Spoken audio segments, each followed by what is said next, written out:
Oh, welcome to the Sharpe Way show. A lot past 7 p.m. on the East Coast. Man, these last couple of weeks have been tough. Me getting my act together, getting here on time at 7. I have been trying, but a lot of work. Today, maybe I got some value in all my work today. Probably not, but I tried. I actually had a couple of press hits I was supposed to actually get canceled. So I got all dressed up with nowhere to go. That sucks, but it does happen once in a while.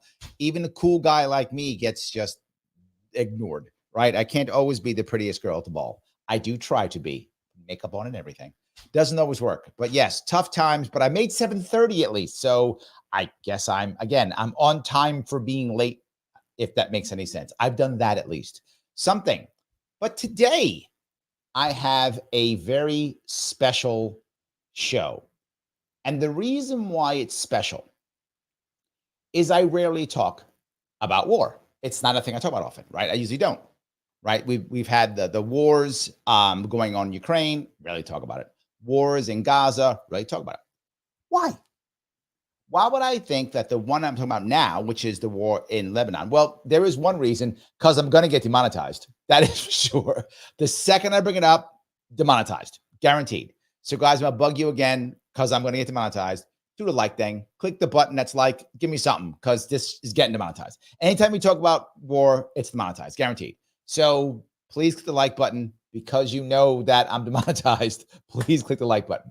But that is the reason why I don't speak about it. I would speak anyway about it if I wanted to. The reason why I don't speak about those wars, and to be clear, some of you are going to be unhappy with what I say. I know, because a lot of people have really big issues and concerns about either side on either of these wars going on. I know. I'm not going to talk about it from either side. I'm talking about it from the most important side, which will make some of you angry. The American side. That's the side I care about. So I'm going to talk to you about these wars from the American side, not the Ukraine or Russian or Lebanon. Not doing it. Why do I not talk about the other wars? And here's the part you're not going to like. Because they don't matter to us. What, Larry? Ukraine and blah, Israel and blah. For us, it won't matter. 2 years from now, or maybe even a year from now, Ukraine will still be screwed. Russia will still be screwed.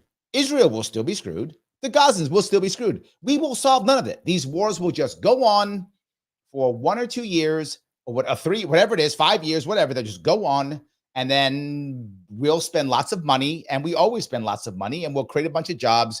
A bunch of foreigners will die, and we'll move on like nothing happened.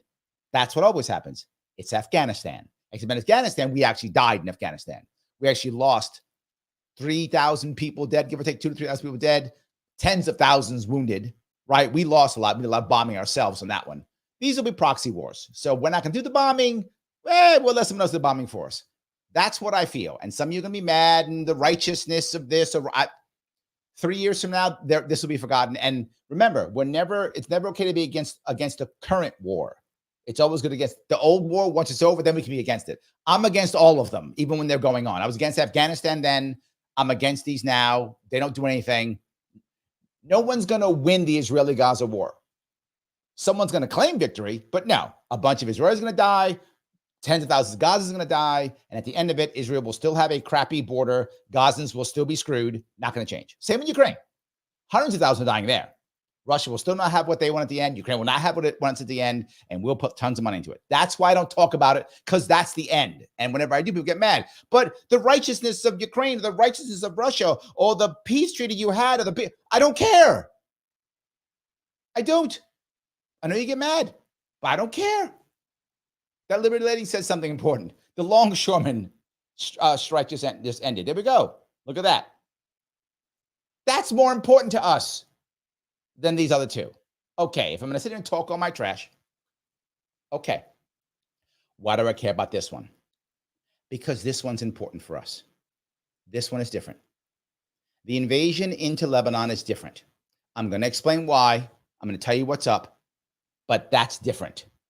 This one could actually affect us. This one could get us actually involved. This one could get us actually bombing people. This one could get dead Americans. This one could. The other two, that's talk. I know they'll tell you, no, Gazans, we're going to bring the ships in. We're not getting involved in that. We're just going to keep bombing people. Oh, Ukraine Americans boosting around. Never going to happen. That's just stuff they tell you. Russians are going to invade the world. The stuff they're telling you. None of that's true. That's all garbage, not true. They're not going to invade New York or whatever. It's not going to happen. This may be different. And that's why I'm bringing it up. I want to tell you a story about Pearl Harbor. A guy named an admiral named Yamamoto. Yamamoto was a Japanese admiral, and he came up with a plan to bomb Pearl Harbor.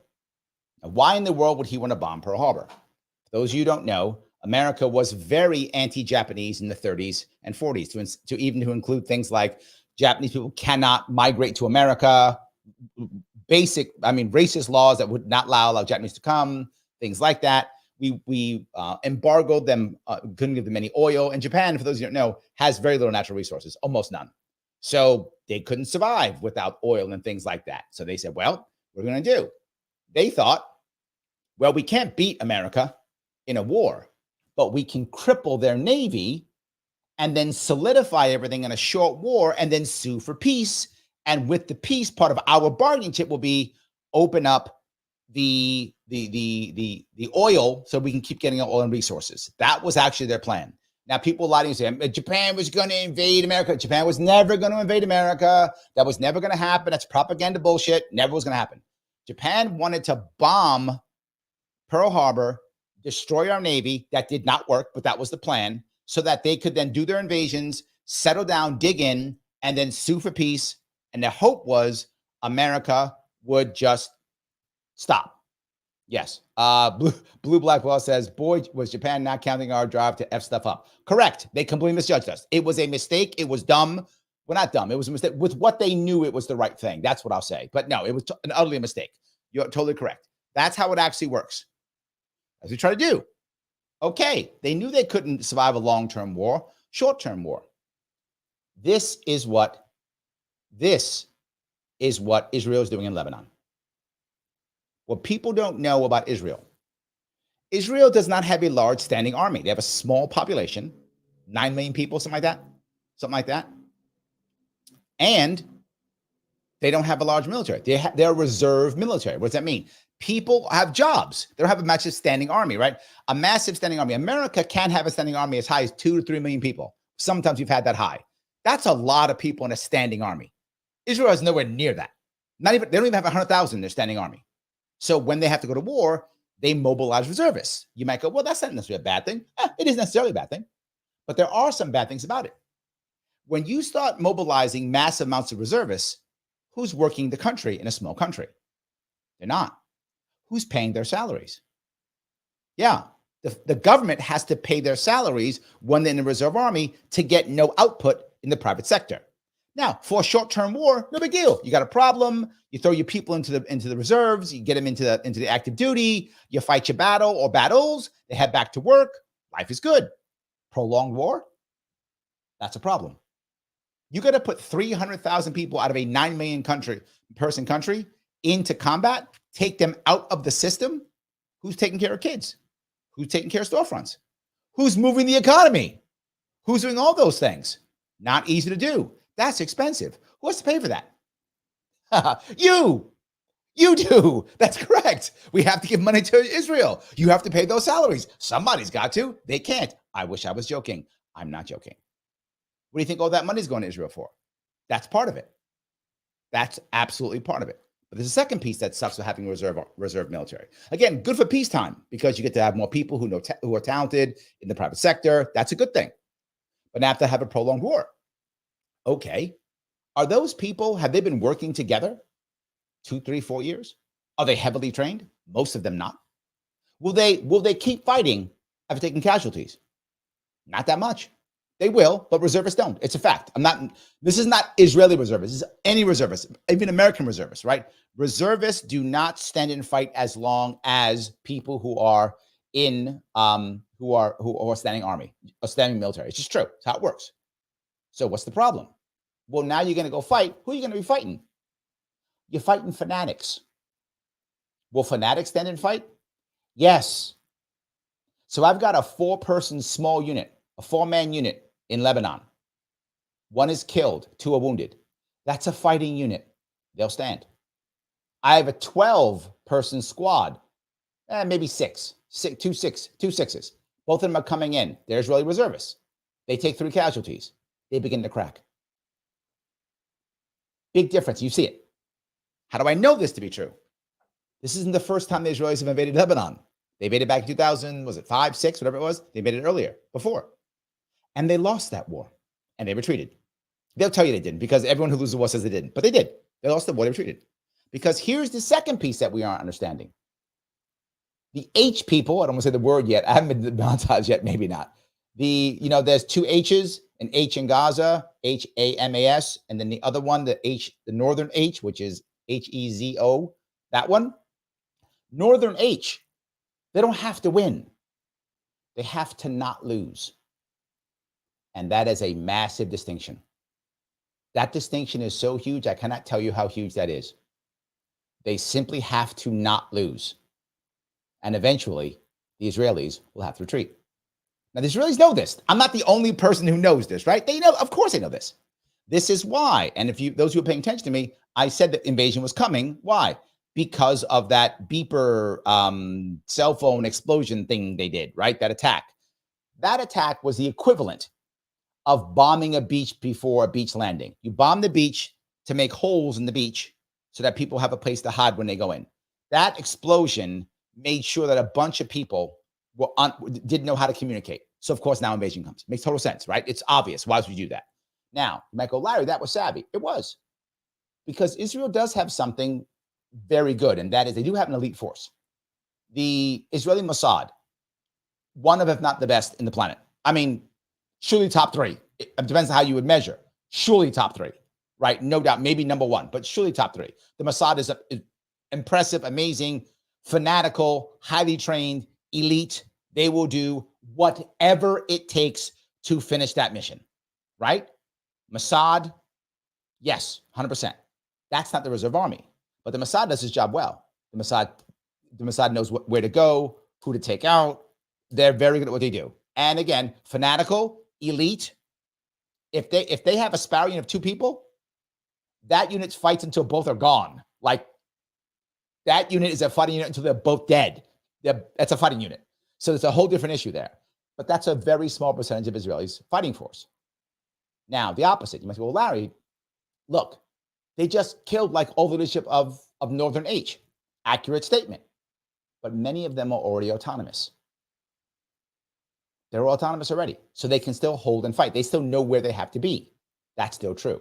Now, is the right time for Israel to invade? 100%. If I'm Israelis, I'm invading. I'm just telling you the truth. I would be invading. I get it. I'd be doing it also.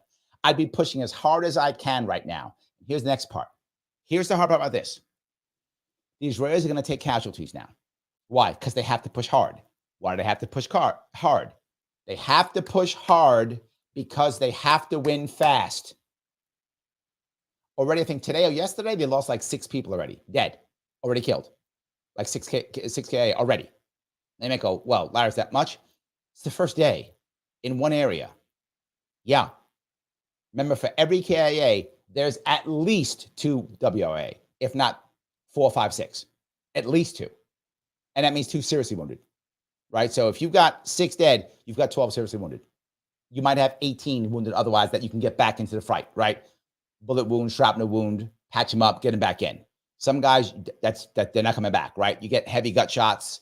You lose an arm or a leg. You lose eyesight. You can't get back. You're not in the fight anymore. You're now a reserve unit, right? You're now back in. You're in the rear. You're in the rear with gear now, or you're going home. Either one. So that's happening already. With that happening now, we got to start thinking. Wait a minute. It's okay because they destroyed Gaza, so the Israelis will be fine. They'll go in and they'll smash Gaza, right? No worries, right? No. Remember, when they were bombing Gaza, people were like, it's bad, but whatevs, right? But did you see a massive response from Iraq? A massive response from Iran? a lot of talk, blah, blah, blah, blah, blah. It's fine. Then when the Iron Dome, when it was a fight, everyone helped out, whatever, all fine. But now you see Iran not playing games. Why?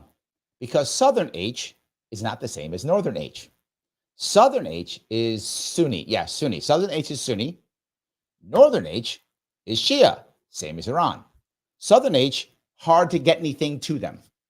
Northern H, way easy. I'm going to pull out a map because I want to show you what I mean by this. This is way different. This is why I'm saying this one is absolutely different. I'm not playing on this one. It is different. There's the map right here. I hope you can see it. I see my cursor, right? Here is Northern H. Here is Southern H. Southern H, where you gonna? Egypt wants nothing to do with this. They want nothing to do with this. No one's. They don't want anything to do with it. They're screwed. Here's Northern H. You know who's mad at Israel here right now? Turkey, Syria, Iraq, Iran. All these people here are mad at Israel right now. You can easily send a whole bunch of stuff through Syria into Lebanon to support these people. You might go, Larry, will they march their army? Never. They will never march their army across. I'm sorry. Turkey might. Syria will not march an army across. Syria is still broken from the civil war. All Syria will do is create weapons and sell weapons. Syria will not send soldiers at all. They will not. It's not they might send some volunteers, but they're not really a fighting force at all in this case. But Iran, no. Iran could. Iran can send tons and tons of trains and buses and stuff all over looking like civilians. And you tell me the Israelis or the Americans are going to stop bombing civilian trucks just in case they have supplies? Not gonna. Doesn't look good. Doesn't look good. So they're going to ship all that stuff in Lebanon. Lebanon will be supplied easily. That's difference number one. Difference number two. If Lebanon, if Northern H does not end this war quickly, they don't collapse quickly, and there's a peace of some type in Ukraine, imagine what happens next. Why does that matter? There's a thing called the axis of the upheaval. I don't know if any of you heard that before. Some people use that. That's Russia, China, North Korea, and Iran, right? They're all kind of together as anti-American. They're not like perfectly in line, but they're kind of anti-American. They would love to watch Americans fight in this war. They love that. They love to watch America fight in Afghanistan. They ate that up. They like stay in Afghanistan forever, never leave. They love that. So what happens if all of a sudden there's some type of peace in Ukraine? If that happens, 100,000 drones goes to Lebanon. I wish I was joking with that number.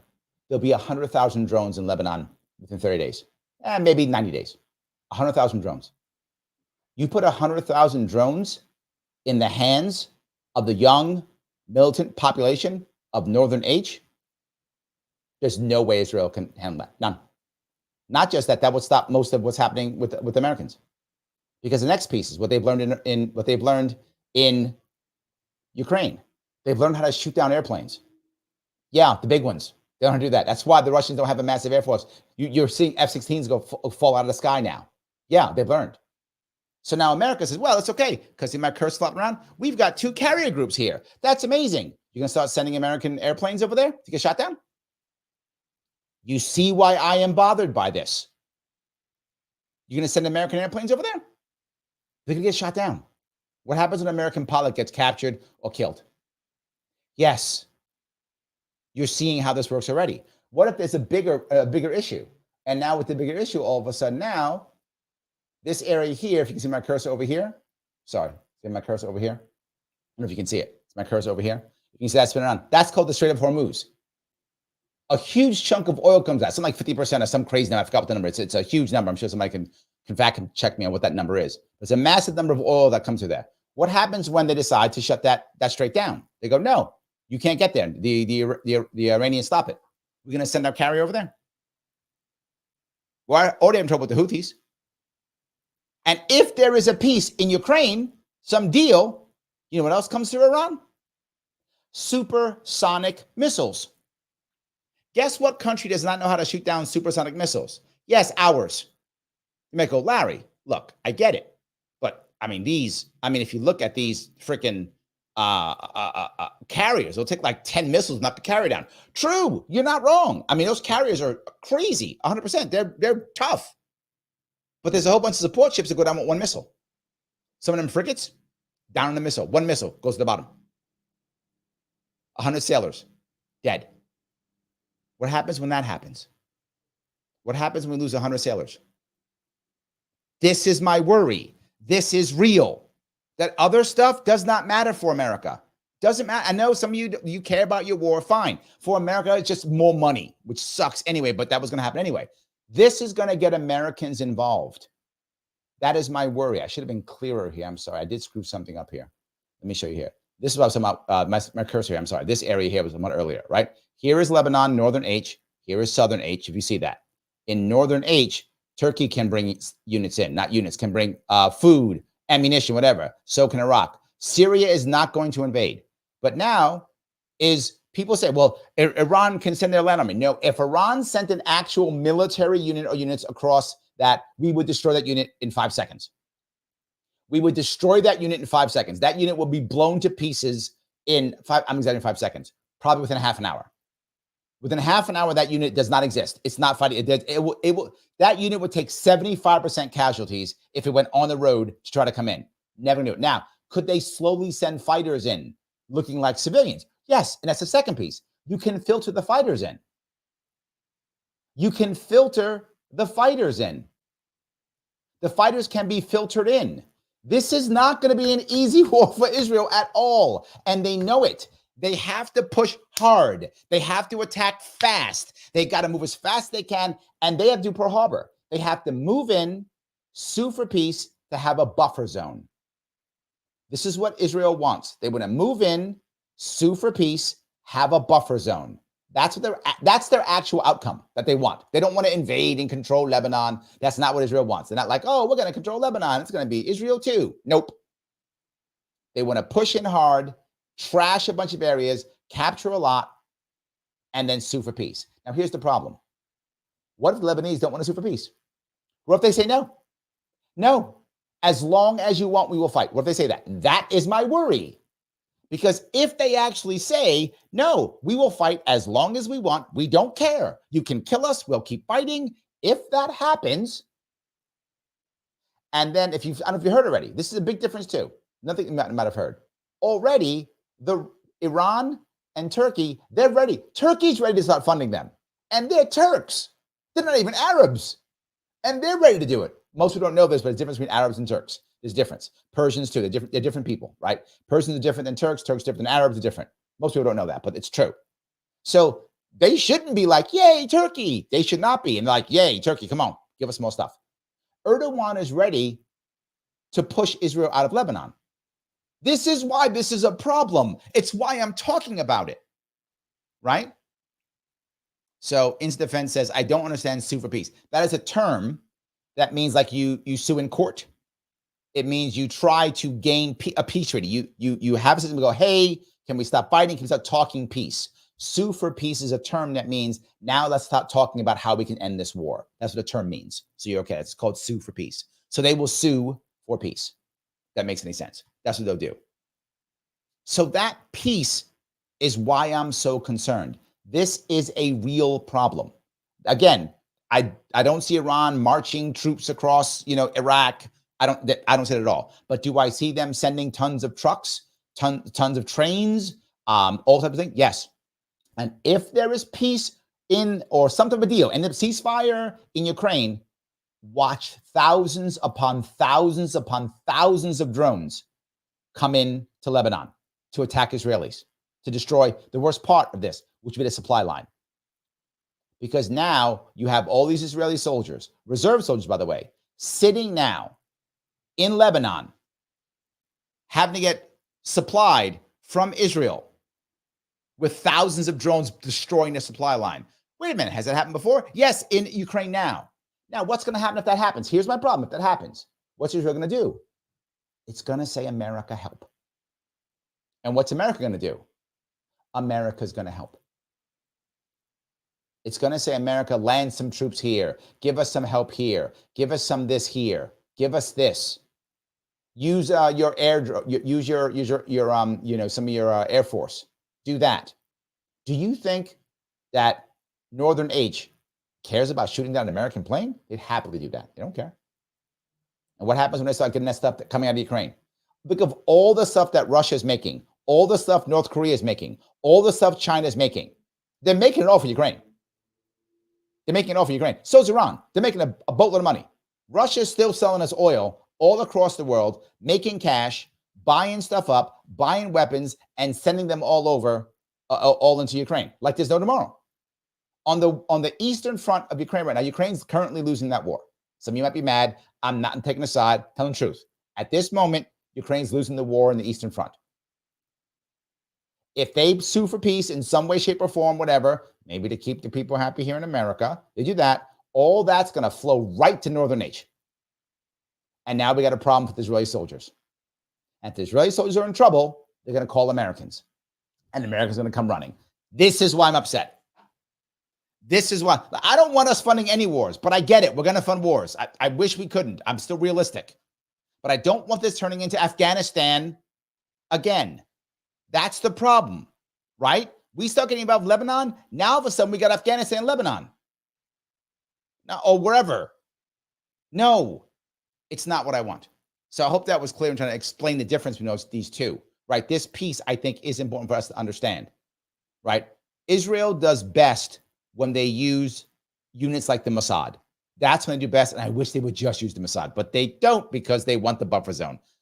Look, maybe if I was Israeli, I would agree. I don't know. I'm not going to make a judgment on that. All I'm saying is the problem is if the Lebanese and Northern H don't agree to your buffer zone, Israel, America's going to have to come to the defense and put American airmen or sailors or Marines or soldiers at a bad spot.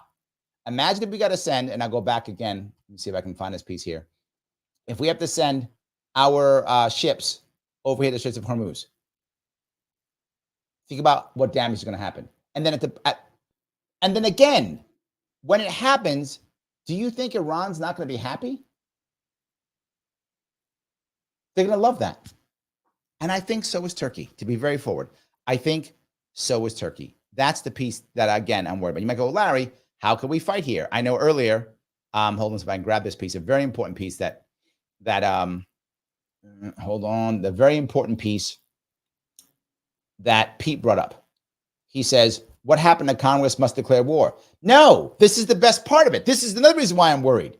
That goes out the window. Why? We have the AUMF from 9/11.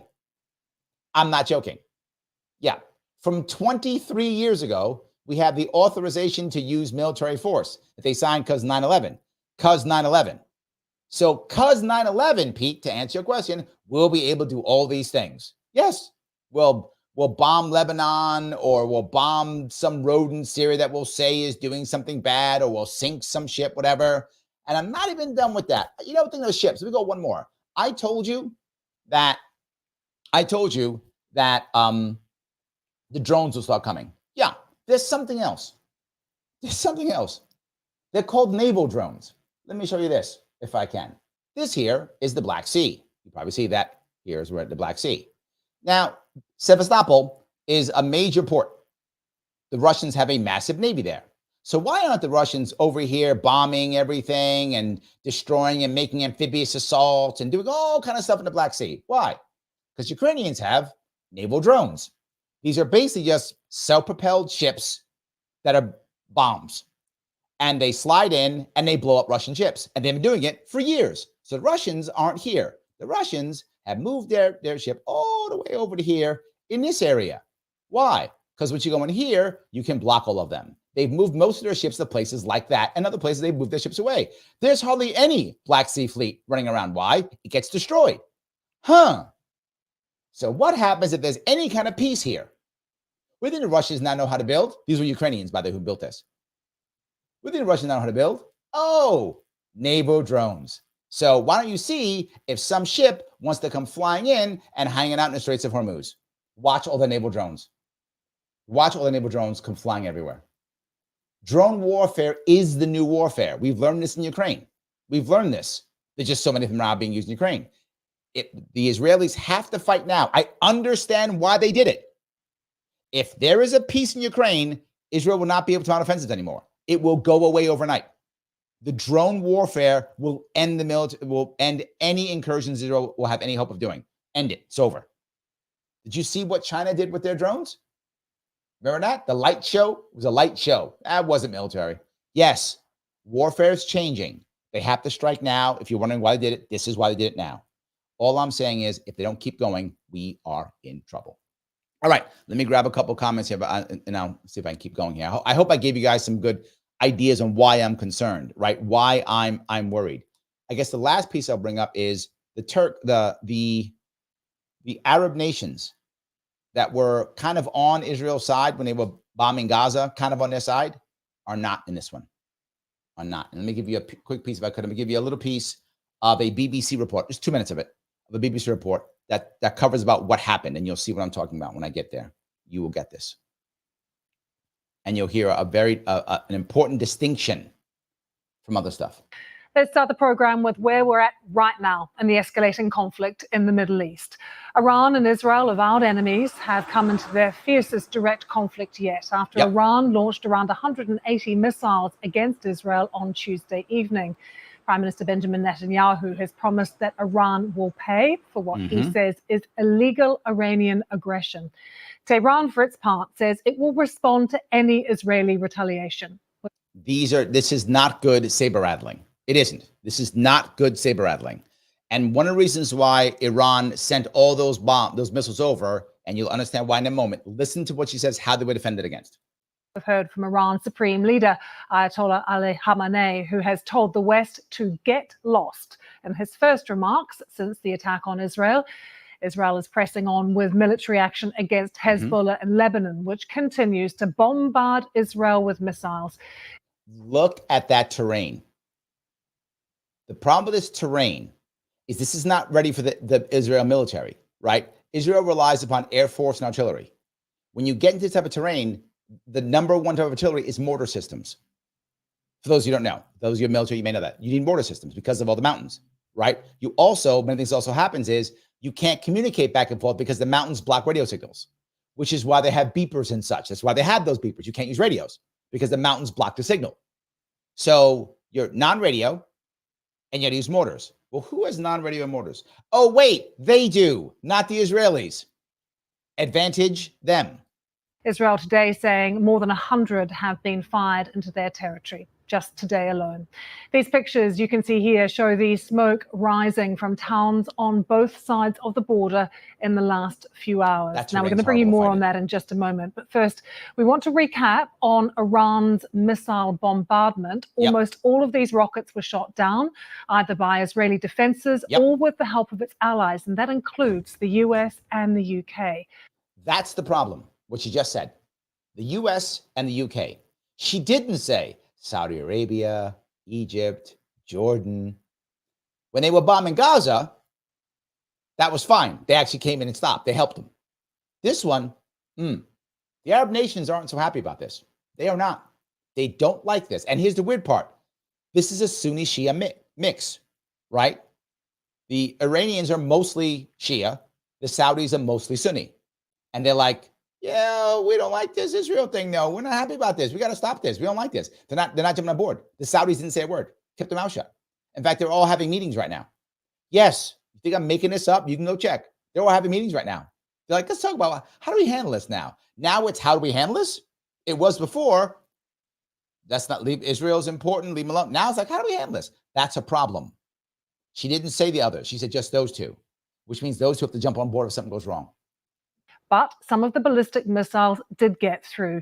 You can see this footage here, and it appears to show the moment that one struck an area to the north of Tel Aviv. And a missile also struck Gedera in central Israel, inland from the port city of Ashdod. Which means the Iron Dome does not work on its own. So, of course, if I'm Israel, I would want a buffer zone. I get it. They don't want this happening. I get it. But the problem is, Iran doesn't matter what the buffer zone is. Iran has, if I'm not mistaken, they have the largest, I think they have the largest stockpile of rockets in the world. It's definitely top 5, but I think they have the largest. I'm sure someone could check them and let me know. But I'm pretty sure they have the largest in the world. Iran has massive rockets, right? So does North Korea, obviously, but Iran is massive. And I think they have some supersonic. I'm not sure though, but Russians do, and Russians would give them because that's the axis of upheaval. China, Russia, North Korea, Iran. They would absolutely get them. And then Israel will have no defense. No defense. So for those of you maybe mad at Israel for making the attack, I get it. I don't want war either. Look at it from their point of view. If they want that land, they got to go now. Because if they don't go now, there will be no later. I get why they're doing it now. Again, I'm not justifying it. I'm not taking a stance on this. I'm talking what each side is thinking. And if you're Lebanon, if you're the Northern Age, what are you thinking? Hold until the last man. You're thinking ambush after ambush after ambush. All you're thinking of is ambush, retreat, ambush, retreat. The Gazans don't have that choice. The Gazans are stuck. This is their home. They can't ambush, retreat. They have to hold their ground because there's no ground to go. Lebanon got plenty of space. Plenty of space. So I'll guarantee you, Israel will move forward. If I was Lebanese, this is what I'd be doing. I'd be like, okay, ambush, retreat, ambush, retreat, booby trap, retreat, ambush, booby trap, retreat. It's all I would do. I'd do it for days. And you're going to see it happen for sure. They're ready for it. You're going to watch Israeli casualties mount. And the Gazans will not care what the casualties are. They will not care. It will be irrelevant. They may be higher than Israelis. They probably will be. But they might not. Who knows? Depends how they're fighting. But they will not care. Casualties, and this goes back to my point of fanatics versus reserve armies. The Israelis care about every Israeli killed and wounded. They do. I get it. Got the Northern Age? They're all martyrs. And I'm not trying to be mean. This is not to be mean or say they're not human. No, they're fanatics. And fanatics in any case will be the same, right? Any fanatics. When the black-shirted guys from Germany, they were the same way. And that's not Muslim and that's not brown. Those are white guys who are Christian. They were the same way. Casualties did not matter. When you are a fanatic, casualties don't matter. And that's the key piece we want to keep going here.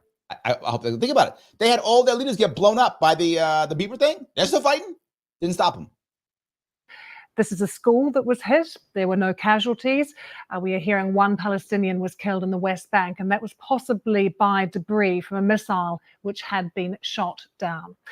Meanwhile, Israel has banned the UN Secretary General, Antonio Guterres, from entering the country, accusing him of failing to unequivocally condemn Iran's missile attack.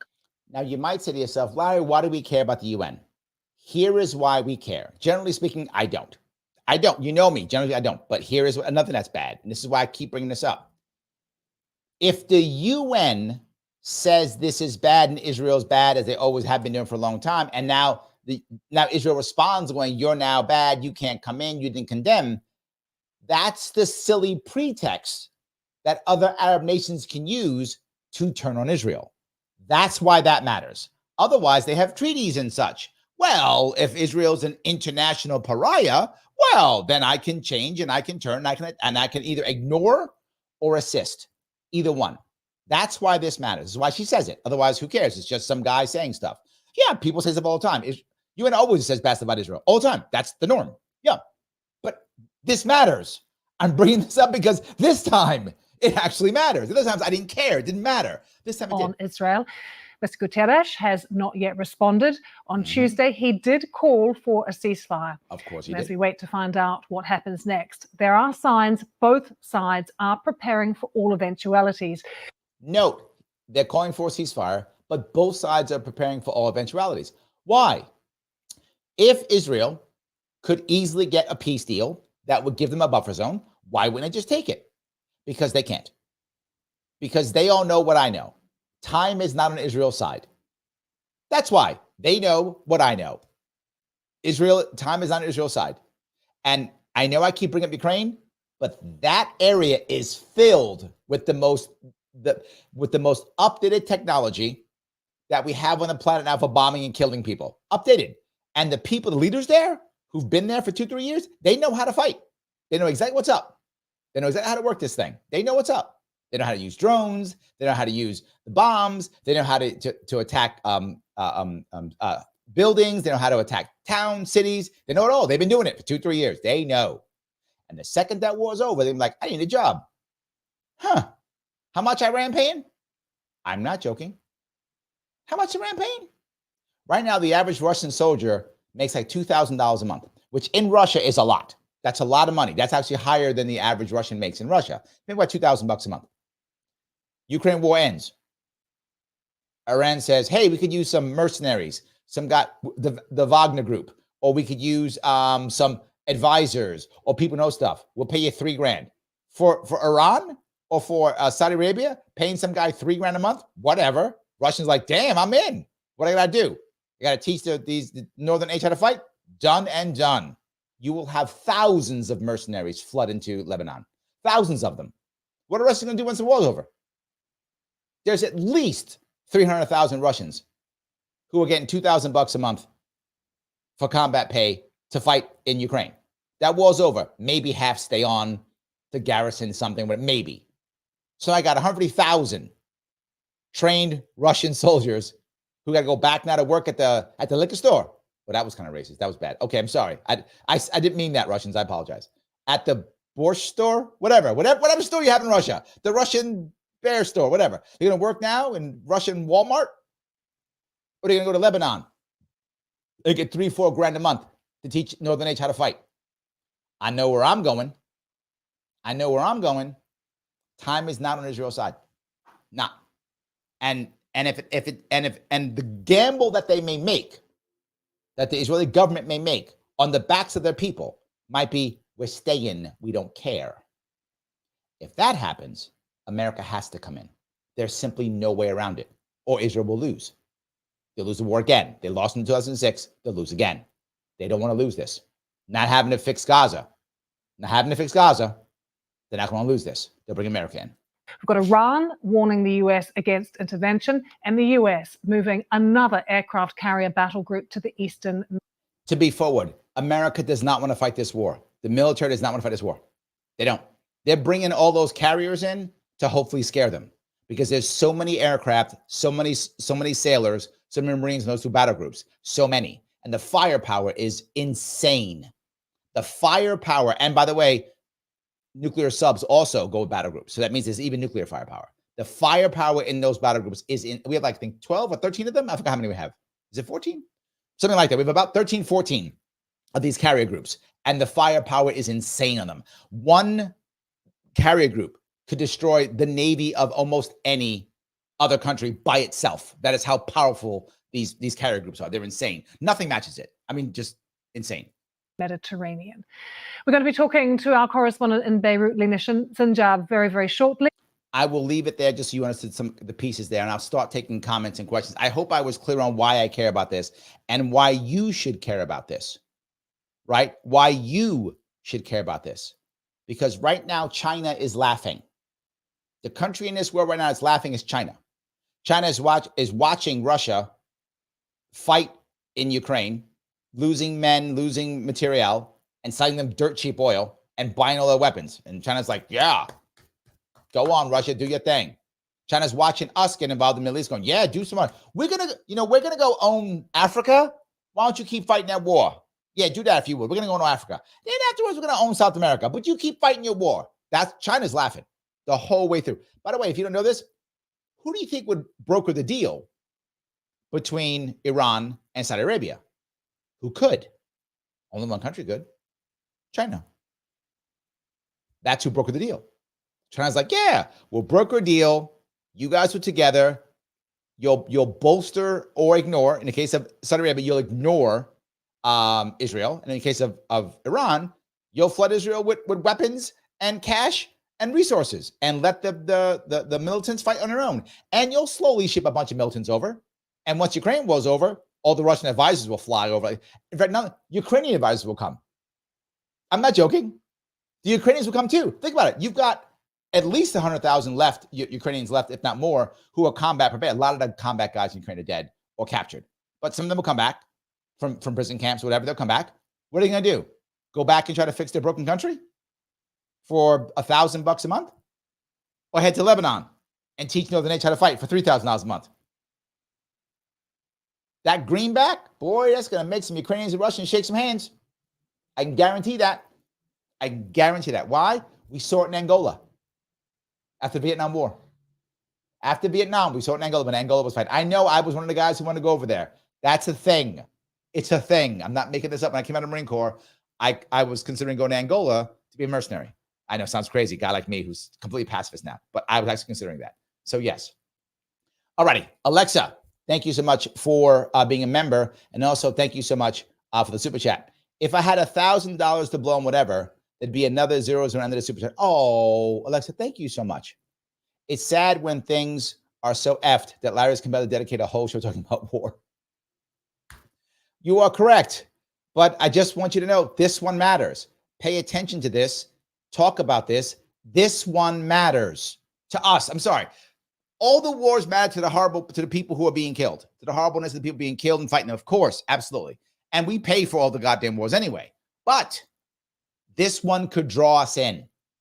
Gaza was never going to draw us in. Ukraine was never going to draw us in. That's just stuff they tell you. That's never going to happen. That's just scare everybody's Hitler. That's what that is. That's not true.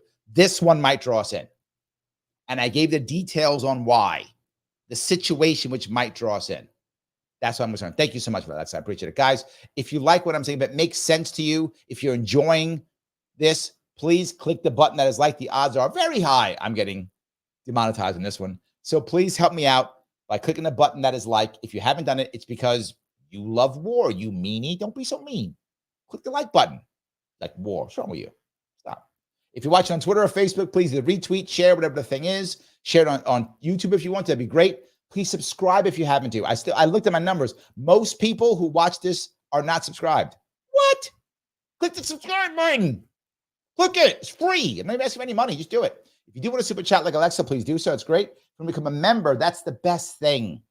Click that join button. Become a member. $5 a month. I spend more time doing this, less time working, which I spent today busting my rump, which is why I was late, because I was doing phone calls still. I was still working and I had to pull this out of my derriere to put this up on time. So I'd had something for today. So I'm trying to do more and more of these. It does take a lot of my time, but I do appreciate it. So if you can, please do that. It really does matter. Let me grab some of these other comments if I could. I do have a lot of these comments. I do appreciate it. So, all righty. Rick says he launched a rocket attack on the like button. I think it's an awesome idea. I do love that.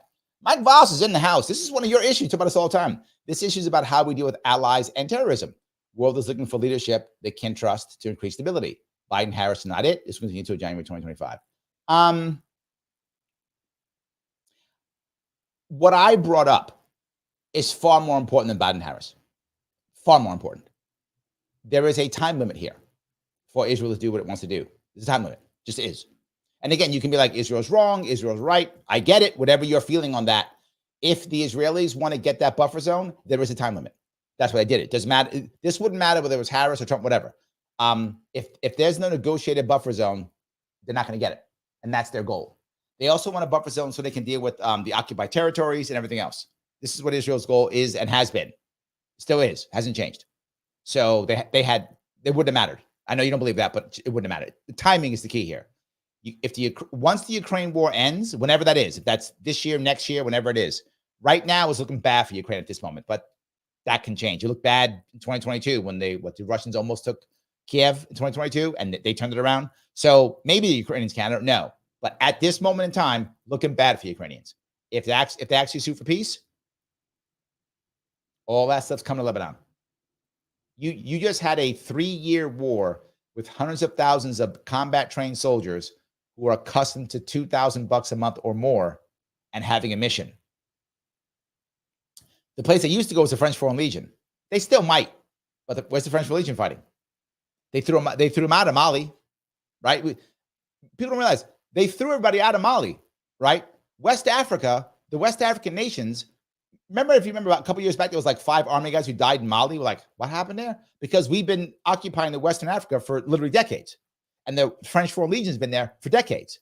Russian mercenaries, the Wagner group, left Ukraine and replaced French mercenaries, the French Foreign Legion, in Western Africa. I'm not making it. You can just check it out yourself, right? I mean, you can just do a Google search. That's happening. So I can't go to French Foreign Legion anymore because the French Foreign Legion isn't fighting anybody anymore. Where am I going to go? I can join Wagner, which is the Russian group. I can do that. They're still fighting. They're still mercenaries fighting all over the world. You can use those guys. They're still in Western Africa. And they're also going to be in Lebanon. Mark my words, Mr. Voss. Wagner group or their equivalent will be in Lebanon if this incursion lasts more than 3 months, last 3 months, and there's some kind of peace in Ukraine. Yep, you'll see it. Kim, you have returned. Honey, I'm home. Thank you so much. I appreciate that. Andrew says, comment section going to get spicy. Maybe, but that's okay. I will do it anyway. I will still do it. Yes, I'm still going to do it. So, all right, let me keep going down here. Okay, hold on. Oh, thank you. Lita says 3,000. Yeah, there are many dead in Afghanistan. Almost 3,000, 2,800 or something like that. Almost 3,000. You're right. And I think 20 some odd thousand officially wounded, not including obviously the invisible, wounds of PTSD and TBI. Agreed. Yes, absolutely. There we go. Blue Black Grass, thank you for being a member, my friend. What's good, everyone? If you don't like the video, you hate Larry and you hate me. That's true. He's right. Pete, brother, thank you so much. The part that matters here that Pete has brought up, as he always does, is we're going to spend the money anyway. I wish it was not true. I wish this was relevant. I wish I could dismiss this as silly and dumb. I cannot. This is one of the most important things that we have to be thinking about because we are going to be paying for these wars. But worse in this case, there's a possibility of dead Americans in this one. That is my biggest issue. There's a possibility of dead Americans in this one. That's the difference. 35 trillion, 677 billion, 760 million, 608,000, $35.45. And if this goes a lot longer, this will go a whole lot higher. Absolutely. So, all righty, let's see if I can grab here. And then Pico's on us the October surprises, World War III. Not yet. I don't know. Pete says, warn Ukraine is a money laundering scheme. For a lot of Ukrainians, it is. I think we've seen that already. For a lot of Ukrainians, for Americans too. And there are many reasons why Ukraine's losing this war right now. And one of them is massive corruption. And I'm not making this, I'm not anti-Ukrainian, whatever. I don't care if you think I am. I don't give a shit what you think. But the point is, it's true. It's accurate. Ukrainians say it. The Ukrainian leadership says it. Ukrainian soldiers say it. Ukraine has a lot of corruption. Doesn't make them right or wrong. It just means they have a lot of corruption. And that's one of the reasons why they're losing. There's others, but that's a big piece. You're totally correct. There's a huge chunk of because a lot of the people in Ukraine, the seniors, they know in their hearts that they're not going to win. It's an unwinnable war. And so they're like, well, let me grift so that when it's over, I have someplace to go. I've got a villa in Florida. Someone does. Or a villa in America or a villa in France or someplace that I go to when this is over, right? Because it's not going to work. So I think that's a big piece of it. So yes. Blue Black Grass, again, thank you. Blue Black Boss, thank you for being a member. I don't think America is nearly ready for World War III. This could be the war that cripples us entirely. I hope I'm wrong. Well, here's the problem. People get mad at me when I say America is an empire. It's not an empire because, no, it's an empire. How do I know it's an empire? Because empires are always at war. Empires survive wars. Empires thrive on wars. Countries don't. Countries are destroyed by war, right? They're destroyed by war. Empires, oh my God, they survive on war. They thrive on war until the end, obviously, right? But at one point, it begins to collapse. The question is, I don't know if we're there yet. I guess you think that's the last one? Maybe. I think we're still doing pretty good right now. I mean, still just printing out the money, still there. I mean, Roman Empire, always at war. Chinese Empire, always at war. British Empire, always at war. Empires are always at war. Greek Empire, always at war. Egyptian Empire, always at war. Persian Empire, always at war. I mean, they're always at war. So I don't know. We'll see. So, all righty. He goes on to say, I do hate the idea of fighting other people's wars. If we aren't the ones being directly attacked, I don't want to fight that war. But I'm registered for the draft, so it's not my choice. Well, hopefully there's no draft. But yes, I'm with you, right? I don't mean to be flippant on some of the wars. I know sometimes I am. I just know in the long, you never heard me talk about the Afghan war. Why? Because I knew what the outcome was. The outcome was the same. We took 20 years, over $1 trillion, thousands of lives, hundreds of thousands of Afghani lives to replace the Taliban with a better armed Taliban. That's what we did. Well, Larry, we had to bring America or democracy. They had a full generation of American occupation, 20 years, full generation. They're as bad as they were 20 years ago, if not worse. They've changed nothing. The Afghan people don't want to change. Well, there's women. They don't want to change. You can't force this stuff. They don't want to change. They'll change or they won't. Be mad at me all you want. It's in your face. They had 20 years of American occupation to change. They don't want to. They're not gonna. We can get mad all we want. They're not gonna change. Doesn't matter. Andrew goes on to say, war of attrition, fighting your opponent, wearing them down to the end. If that's true, this goes back to my fanaticism versus reserve army.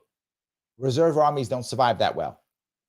They surrender in that case. They leave. They pack up and they leave. Remember, when you are being occupied, and if the Israelis occupy a bunch of Lebanon, all you have to do is not lose.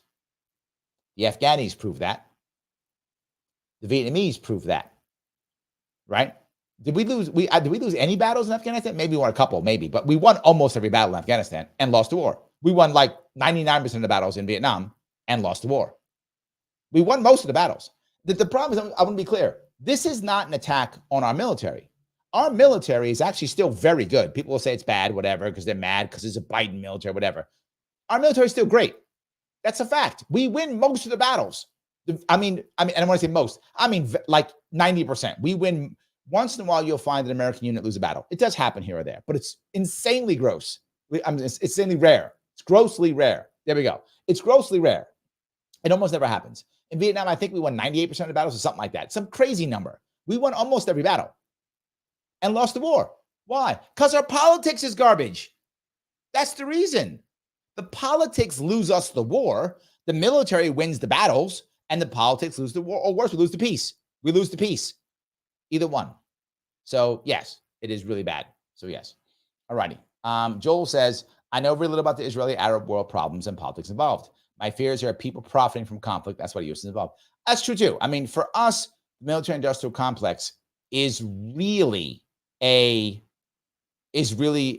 jobs program for America. That's absolutely true. I see it upstate New York all over the place. Yes.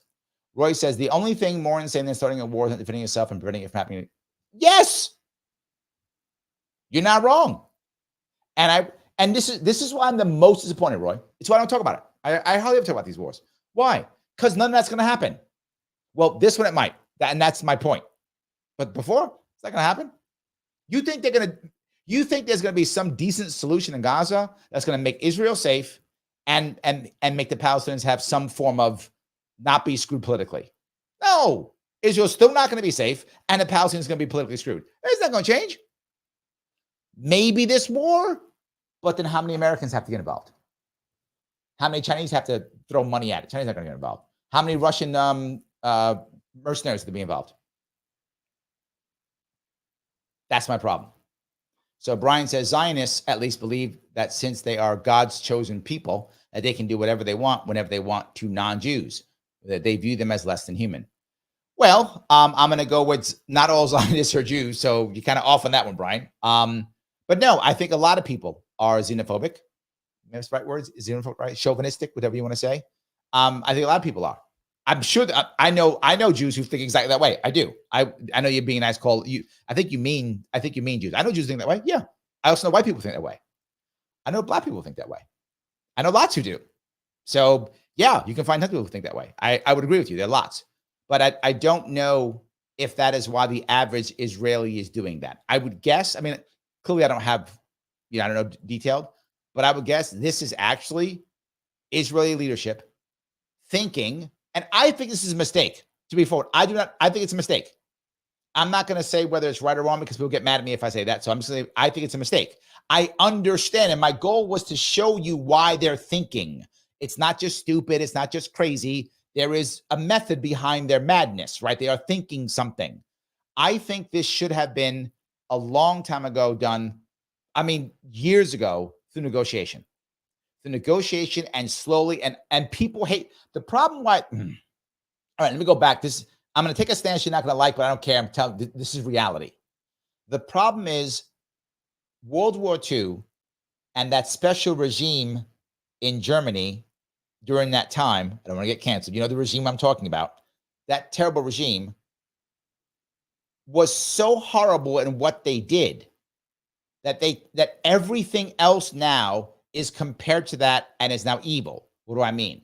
I've said forever that the world should have gotten together, put some cash together, and let some people voluntarily move all over the place. That's ethnic cleansing. No, that's virtue signaling, horse shit, and stupid. And that's how you get this. That's how you get this. You have two choices. This right now, with Israel having to fight these wars, with Gaza having to defend itself, with Northern H people now setting, as we speak, setting booby traps to kill Israelis, happening right now as we speak. We have that. Or you say, dude, here's a bunch of money. Give up your land, man. Just give it up. Voluntarily, give it up. Here's a bunch of money. Go someplace else. Just do it. Let's make some borders that everyone can be happy with. Here's a bunch of money. The problem, though, if you do that, Brian, is you can't fund wars, can you? You can't fund wars that way, can you? That's not good, but that actually works. And people call you an ethnic cleanser, or you're stealing, or whatever. What's the ancestral land? All that shit that just makes sure we keep fighting. What I'm saying, people will call me the bad guy for that. Larry, how could you do that? Oh, I'm sorry. You're right. Keep bombing. I'm the bad guy. Keep bombing people. I'm the bad guy. You're right. Don't pay people lots of money to leave. If we would have paid the Gazans and paid the Egyptians to take a bunch of them, we wouldn't have had that war. We would have gone away. This would have been, to Roy's point, there would have been something defensive that would have made sense. What people don't get is the Israelis aren't fighting the Egyptians. They're fighting the Gazans. Why? Because there's a peace treaty between the Egyptians and the Israelis. They have a peace treaty that both people trust and believe, both sides trust and believe. So guess what? Israel can feel safe there. Isn't that crazy? Israel can feel safe there. Okay. They don't have that in the north. They got it in the south, except Gaza. Well, if you got the Gazans to move with money, not just taking their stuff, here's a bunch of cash. Oh, but I get all the time. The Egyptians don't want them. The Egyptians have over $100 billion in debt. Over $100 billion in debt. Write them a check. We wrote a check to frickin' Ukraine. Don't write it to Ukraine, write to Israel. I'm sorry, write to Egypt. You want to take these guys? $100 million. You pay debt off. They're like, what? We've always loved Gazans. We've always loved them. Oh, they were all my brothers in arms. My brother Muslims. 5 seconds. 5 seconds. Larry, you're joking. No, that's how the goddamn world works. That's how the world actually works. But instead, we're going to bomb people because Larry's a bad guy for telling people to move. All right, keep bombing. Watch babies die. You're the right guy. I'm the crazy one. I just gave you the actual answer. And I've been saying that answer for years. That gives Israel a safe and solid border to the south. It gives Gazans land and the ability to start their life all over again. And it pays the debt off of Egypt. So they'll shut up and be like, I'm good. Thank you for paying my debt. Everybody's happy, except the military-industrial complex. And they matter more than Gazans and Israelis and Lebanese and Northern H. They matter more. Egyptians, they matter more. That is our problem. So anyway, let me keep moving if I can. Sarah, thank you for being a member. Happy Thursday, Sharpies. Yep. Absolutely. All righty. Saiba, I think that's right. That's why Israel didn't want to film Getting Out, not the dome, not the people dying in the revelation that Iran had much more than any expert predicted. I think that's true. I do think that they didn't want to, I think you're right on that one. Israel was not prepared for that. And that's why a couple got through. And more might get through. The question is, what will Iran do next? Right? More could get through. And again, how much time and energy we're going to put against that. Here's the other issue to remember. Again, I have to go back to Ukraine because the war's happening at the same time. America's sending a whole lot of stuff to Ukraine. Well, there's only so much we can build. America does not have a massive industrial base anymore. It's still big, but it's not what it used to be. This isn't World War II America, right? We don't have a massive industrial base. So even if you were to shift us into wartime production, that would take time and money and energy. It could be done, but not where we are right now. How are you going to make all those missiles? How are you going to make all those, spare parts? How do you make all those things? Takes time and energy. Takes time and energy. Iran's already on that war front. Already there. Russia already on. China already on. North Korea been on since 1950. North Korea been on. Oh, they're like, I can make food or bombs. I'm going to go with bombs. Food? Go with bombs. That's North Korea. So they've been on this. People don't know this. North Korea is sending munitions to Russia. Yes, not the reverse. 1950, Russia was sending stuff to North Korea. Oh, those days are over. North Korea makes money off this war. North Korea's like, oh, you fighting Ukraine? I like that. How much you need? I want you to use some tanks. I got some tanks. Bombs. I got bombs. Tons of them. Rocket. I got rockets. Lots of them. We make them all day. Yeah, make them all day. Oh, bread? No, we don't make that. Rice? We don't make that. No, we don't make food. We don't make that. But man, do we make bombs. All up. We got tons of bombs. And you're going to have to come get them because our people are too skinny. We can't carry them. But we can make them. You're going to have to get your big Russian guys who eat. Those people got to come get the bombs. But we make them. Tons of bombs. And I wish I was joking. I'm not. So you are correct in that one. When it comes to the thing that people don't recognize is what America makes well and fast and good is high-tech weaponry, right? That we're great at, make lots of it. But in these kind of weapons, this is all low-tech. This is low-tech stuff. This is mortar rounds, artillery shells, 7.62 millimeter cartridges. This is low-tech. Low-tech, these got low-tech. Russians, Chinese, North Koreans, Iranians are better than us at low-tech. They are. They can crank that shit out. And you can take all that, put it into a bus or a truck or a train that looks like a civilian, track that right across Syria, right across Iraq, put it right in Lebanon. Tons and tons. And one thing many Arab countries have, a whole lot of young men. Again, I'm joking. There's something like 80 million Saudis. There's like 80 million Iranians, something like that, if I remember. It's like 80 million Turks, maybe more. So there's like about 100 million all three of those countries. Whole lot of young men in those countries want to prove themselves. Make $3,000 a month. Prove yourself. Make $3,000 a month. They'll hop on one of them buses. They'll drive that bus happily and go fight in that war. They will do it. They have nothing else to do. This is the problem with the technological giant. Relatively, that Israel is. They can't lose all these people. Those people are talented people who are making money in their economy, right? So you take 300,000 and put them into Lebanon or wherever you're going to put them. That's you're hurting your economy. Iran, Turkey, Saudi Arabia, they got a lot of young men who ain't doing a goddamn thing. In you go, and doesn't hurt the economy at all. Go. Now you're not fighting in the streets. Go. Now you're not trying to overthrow our governments that are terrible, right? So all you mad young men who would be trying to overthrow the Iranian government or the Saudi Arabian kingdom or the mullahs or Erdogan, no. Go fight in Lebanon. Go. We love. Oh yeah, Islam or whatever they're gonna say. I wish I was joking, but I'm not. That's absolutely true. So yes. Mariah says, when does it stop? I'm glad you have these spaces, Larry. Oh, thank you so much. I am trying my best to keep this going so that people understand why it's working, right? So you understand what it's about. It's not just about, people always think it's about these people are just evil or they're just crazy or some. No, there's reasons why people do these things, right? They just are. So yes. Morgan says, history amateur here, lol. How in this day of geopolitics does one have a non-interventionist foreign policy successfully? I know Sweden, right? But does that system translate into other places? Please educate me on how End the Endless Wars works. Americans for Armed Neutrality has helped me a lot. I actually did a whole show on this. If you want to go back, I'll post it in the comments on how to end the military-industrial complex. It is not easy. It's not. The military-industrial complex has infiltrated every aspect of our economy, every aspect of our manufacturing, every aspect of our politics. It cannot just be ended. The disruption that would happen would be massive. There's just no way for it to happen. It would be horrible when it comes to that. It would really be a problem. So we have to slowly wean it off.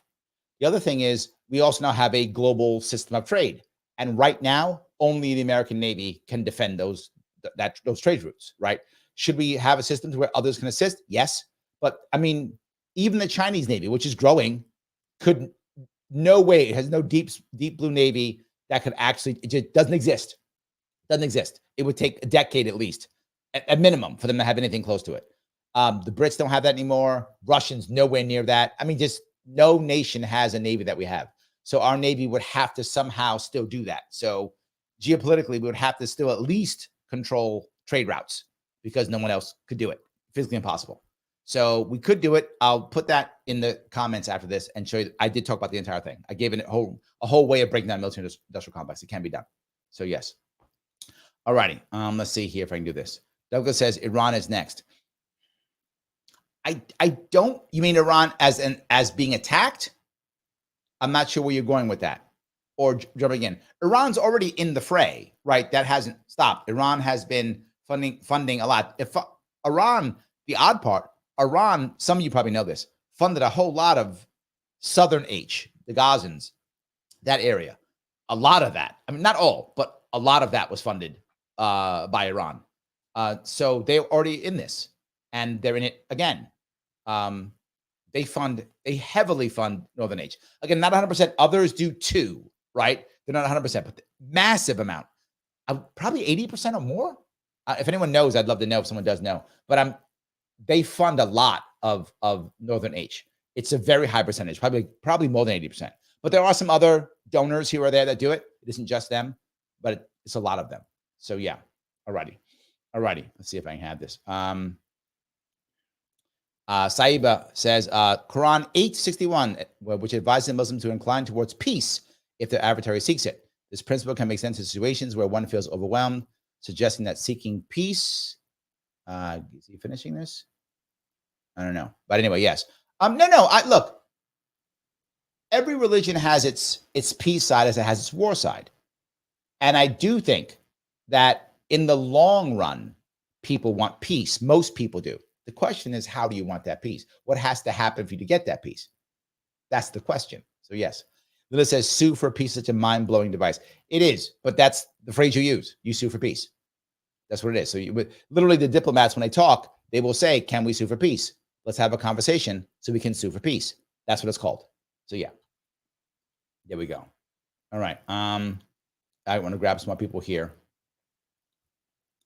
Who are, there's so many of these. I do want to grab some of these. And the AC says, and our alliance with Israel, which was ratified by Congress. I guess. Saiba says, highly maneuverable sea module. Yes, absolutely. They are. You're right. That's a very good way of looking at Saiba. The naval drones are that. They really are. It's a good way of looking at it. I agree. The AC says, yeah, drone warfare as well. It is everything now. It's the thing. It's the thing. There eventually will be drone-on-drone warfare. We're not there yet, but that's going to happen. There will be drone. There's now anti-drone technology that the Russians and Ukrainians are trying to figure out. Right? They're trying to figure out how to jam the drones before they attack. Right? The problem is the drones go so fast. In fact, now if you've noticed in Ukraine, this is going to sound crazy. Motorcycle units are back. Yes, from World War II, motorcycle units have returned. If you are a motorized unit, that used to mean that you were trucked. No. Now you're either a mechanized unit because trucks get destroyed by drones. So they don't use trucks anymore. That's not a thing with people. They'll use trucks sometimes with equipment, but not with people. So that's not a thing. So the two things are a mechanized unit, which means you have some form of armored personnel carrier, APC, right? Or IFV, which is infantry fighting vehicle. You have some kind of IFV or some type of APC, like a BMP, a Bradley, something like that. That will take you there. That's a mechanized unit, right? Or you're not mechanized, you use infantry. Foot, you use what we used to call in the Marine Corps LPCs, leather personnel carriers, your boots. So yes, you run 8 LPCs if just regular infantry, right? Or you're mechanized. But now you're also motorized. Motorized means motorcycles. Why? Some motorcycles can outrun drones. Plus, they can dodge drones. Plus, if you use a drone to hit a motorcycle, you might need 2 drones to get 1 motorcycle. That's 2 drones for 1 guy. Not worth it. Not worth it.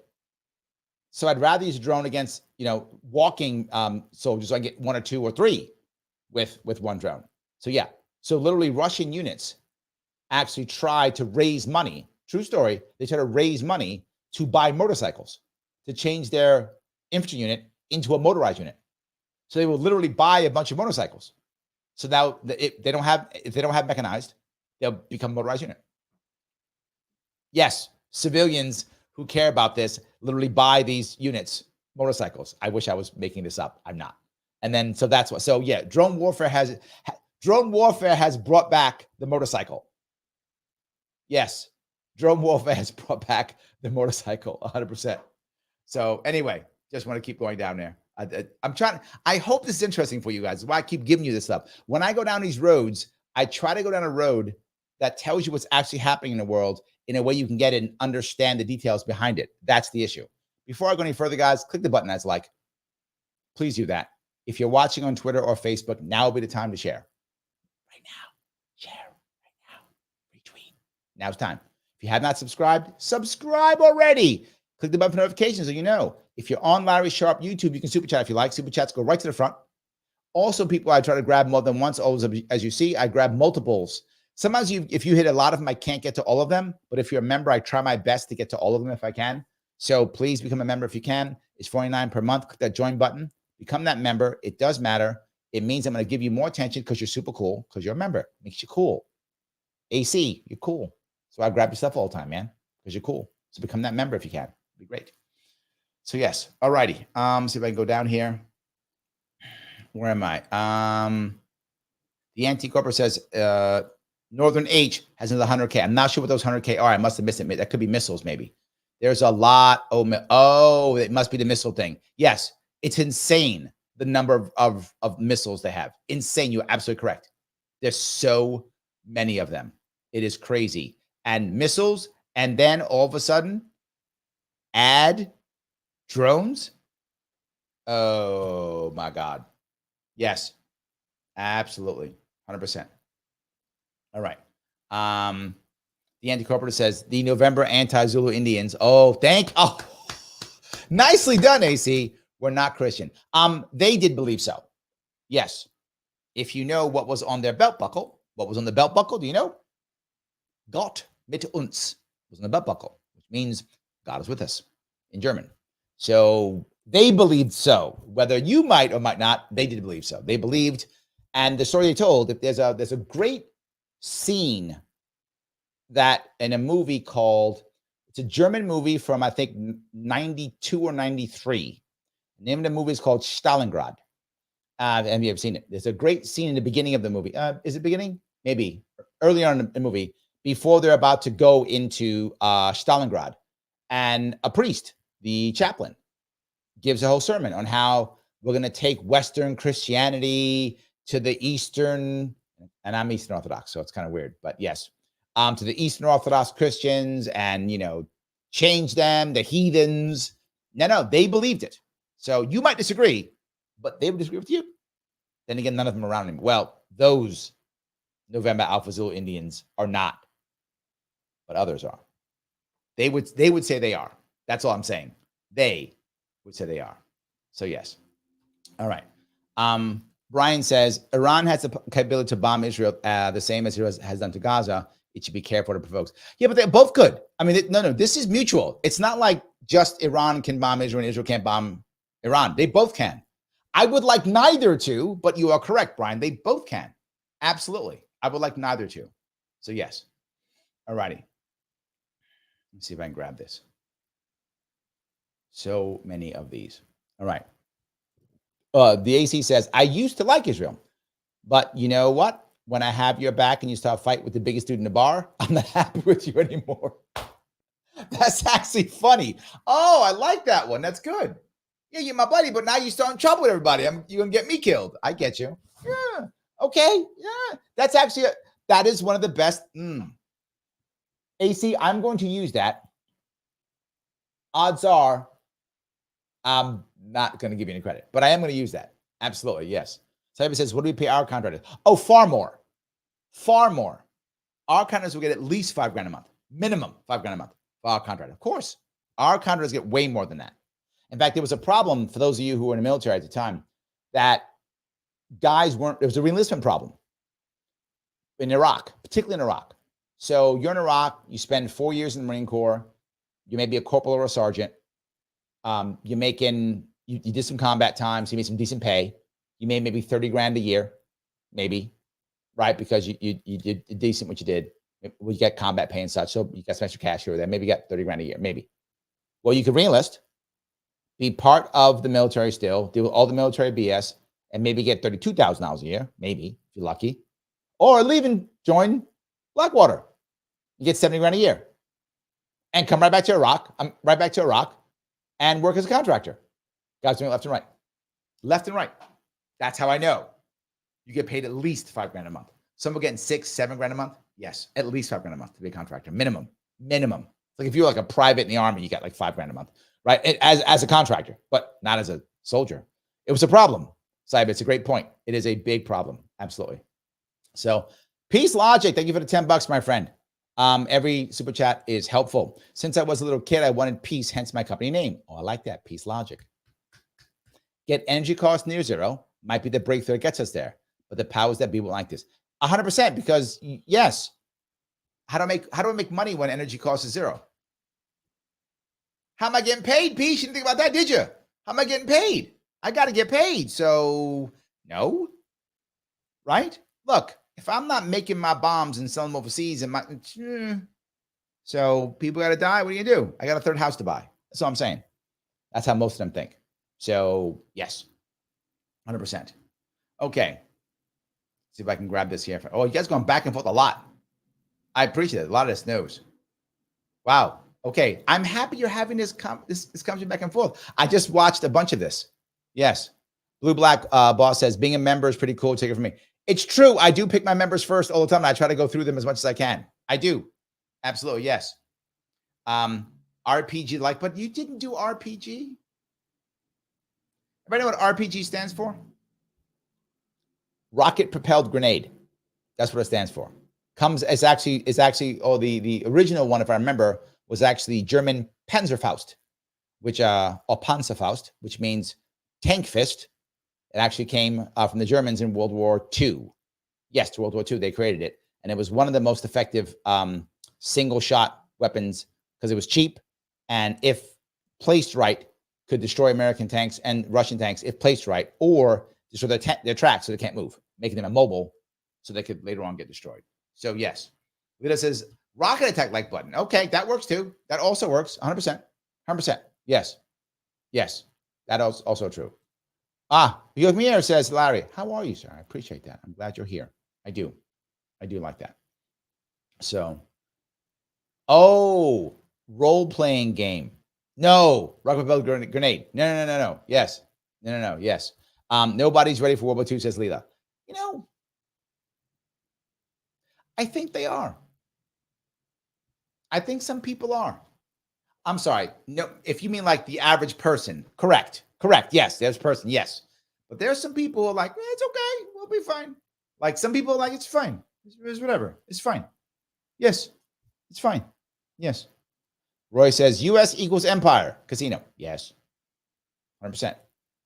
Roy says, then everybody should be, I'm not sure it's for me or not, because I know you guys went back and forth. I'm trying to make sure I'm not pulling from a conversation.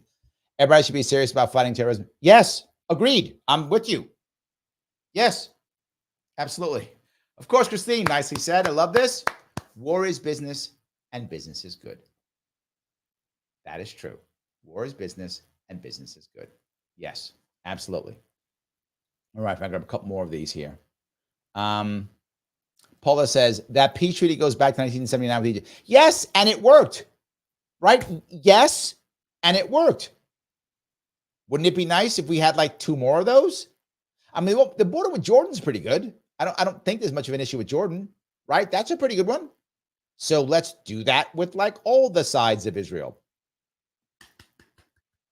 I would like Israel to feel safe. I would like that. I would like Palestinians to have an actual government they could believe in, and I would like that too.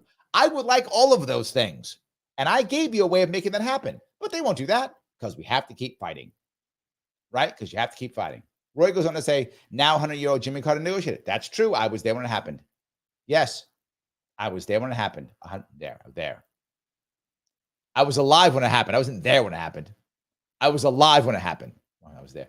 I'm playing my Tim Waltz plan. I was there. He didn't negotiate. I did. Anyway, no, I was around. Existed when it happened. So yes, was not there when it happened. Anyway, I thought it was kind of funny. That was kind of cute. All right, a lot of you guys are talking amongst each other, which is great. Yes. Paula says, U.S. is burning high-tech weapons, but you still need infantry. Yes, and you still need bullets and rockets and regular stuff. Yes, and I think what happened is we're finding out, again, the Ukraine war has taught us a lot. The Ukraine war has taught us a lot, and we're learning how important we're learning how important the shovel is. Again, that's real. How important the shovel is. How digging trenches matters. How clearing debris matters. How using literally tech to build trench lines matters now. Like if you're an engineer, you're building trench lines now. It is crazy. It is crazy. So yes, Pickleball says all wars are resource wars. Not sure what you mean. You mean all wars are about resources?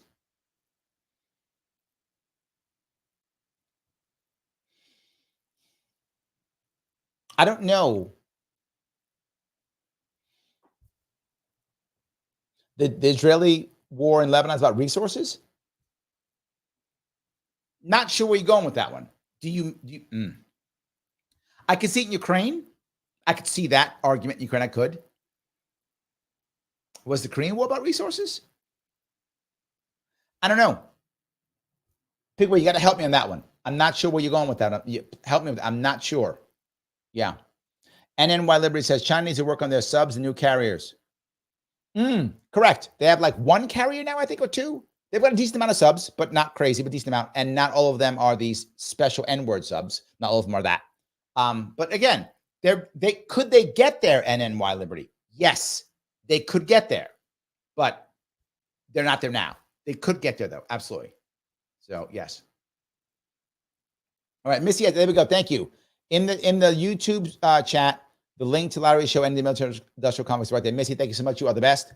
That's where it is. If you care about that, there we go. Please feel free to grab it if you like.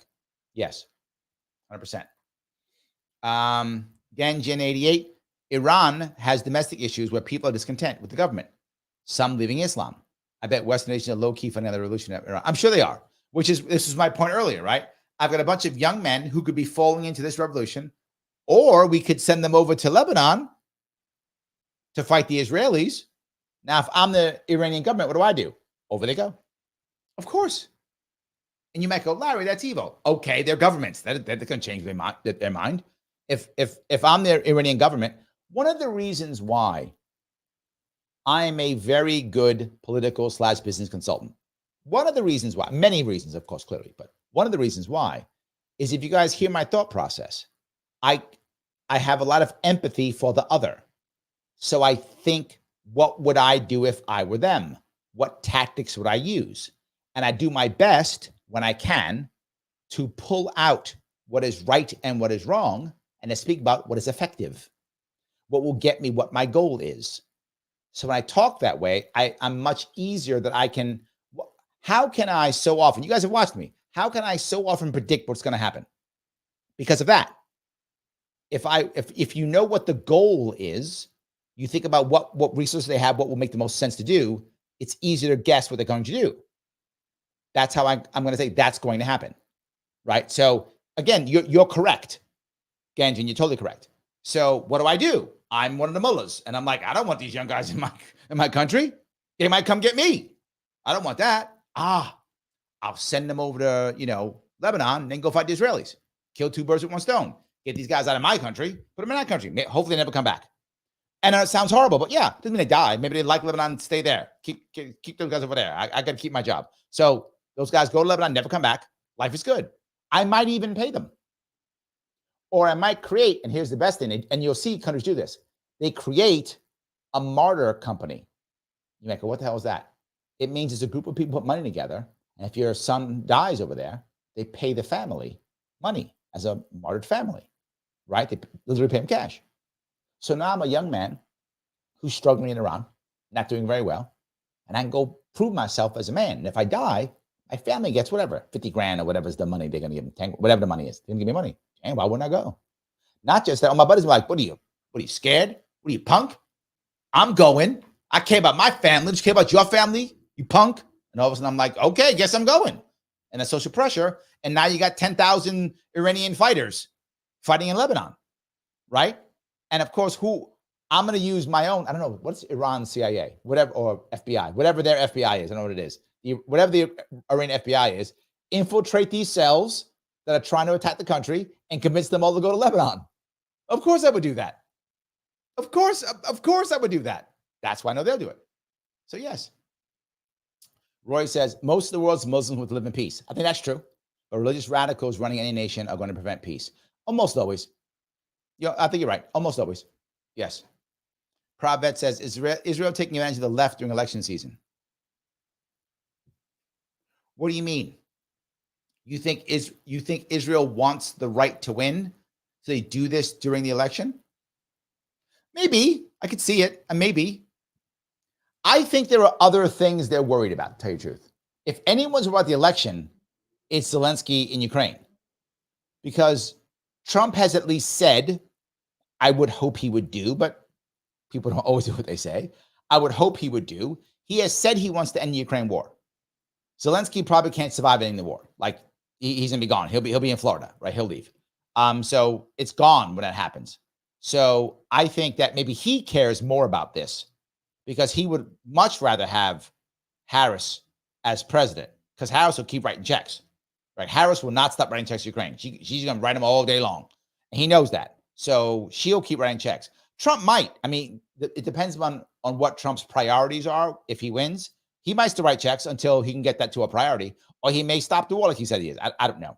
But I think he's less fond of the Ukrainian war, clearly, than Harris is. Trump is far less happy with the Ukrainian war than Harris. Harris is fine. That can go on forever. She's never going to fight that. She'll keep throwing that money at that. So I think in that case. But I think we're going to support Israel no matter what. Pickleball says it. Israel's bought both sides of our government. Yeah. I don't see us not. I don't care who wins. Harris wins, Trump wins. We're going to keep supporting Israel. America wants to support Israel. It will support Israel. What did Massey say? He's the only guy who doesn't have an AIPAC guy. Supporting Israel, guaranteed. I think Pickleball is correct. Definitely supporting Israel. So that's why I'm not sure you're right now. I'm proud of that. I don't think Israel cares. I think they know they're getting supported regardless of what they do. Again, why I care about this. The Gazan war, as terrible as it is, no Americans going to die in that. No, they weren't sending troops over. That wasn't going to happen, right? Ukraine, no troops going over there.